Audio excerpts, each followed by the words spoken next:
Alors, suivant les tirages de dénombrement, on va voir tel ou tel outil mathématique à utiliser.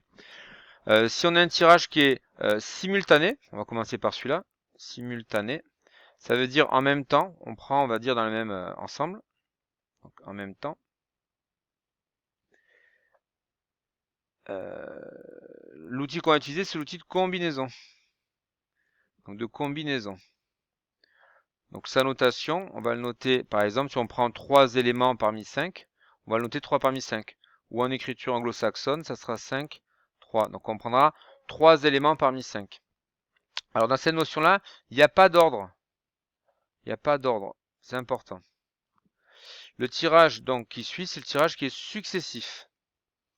Donc successif. Donc c'est un par un. Un par un. Donc tu vas avoir deux types de tirage, soit avec remise, ou soit sans remise. Donc avec remise, ça veut dire qu'on va reprendre au fur et à mesure les éléments. Et ça s'appelle une P-list, l'outil qu'on va utiliser.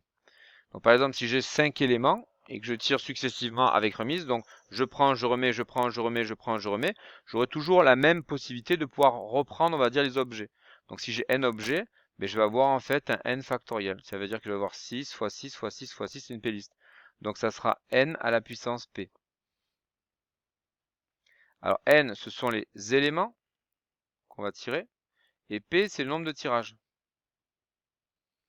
Donc si dans une urne, j'ai 3 boules rouges et 2 boules noires, et que je tire, on va dire, 7 boules, donc l'univers de ce tirage, cardinal d'oméga, ça sera égal, il y a 5 boules. Hein.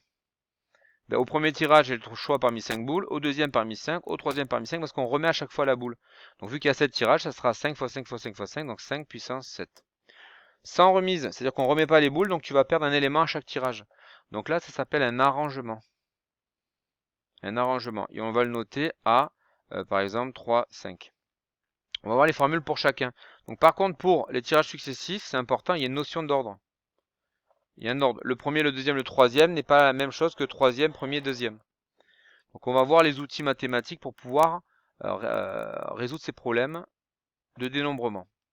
L'outil de combinaison pour le calculer. Alors combinaison, on va commencer par lui. Donc combinaison, si j'ai par exemple un C de 7, la formule nous donne que c'est égal à 7 factoriel sur 2 factoriel, 7 moins 2 factoriel. Le factoriel, qu'est-ce que c'est? Le factoriel, c'est une multiplication décroissante des nombres. Par exemple, si j'ai 5 factoriel, ça va faire 5 fois 4 fois 3 fois 2 fois 1. Donc il suffit simplement de le calculer. Donc 7 factoriel sur 2 factoriel, et ça me fait 5 factoriel.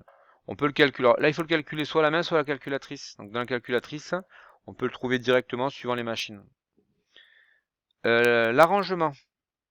L'arrangement, alors on va mettre la formule générale hein, avec le n en bas et le k ici. Donc c'est égal en fait à n factoriel sur k factoriel et n moins k factoriel. L'arrangement va se noter par exemple a de 7. Il sera égal à 7 factoriel sur 7 moins 2 factoriel. Donc ça sera égal à 7 factoriel sur 5 factoriel. Donc si on regarde bien, la fin du factoriel est au dénominateur. Donc si on doit calculer cette chose-là, ça fera 7 fois 6. On va juste en fait faire deux multiplications décroissantes, et vu qu'il y a deux éléments, il n'y aura que deux éléments. Donc si j'ai un factoriel 4 à 7, on va avoir en fait une multiplication décroissante de 4 éléments. 7, 6, 5, 4. Si j'ai par exemple A, 3, 12, ça va faire 12 fois 11 fois 10. Donc on descend de manière décroissante. Le dernier, c'est la P-list. Donc la P-list, hop, la P-list, c'est lorsque l'on répète en fait une même expérience identique. Donc si j'ai par exemple 5 éléments dans l'urne et que je fais 3 tirages, ben c'est 5 au cube. Donc c'est 5 fois 5 fois 5, tout simplement. Voilà les outils de dénombrement.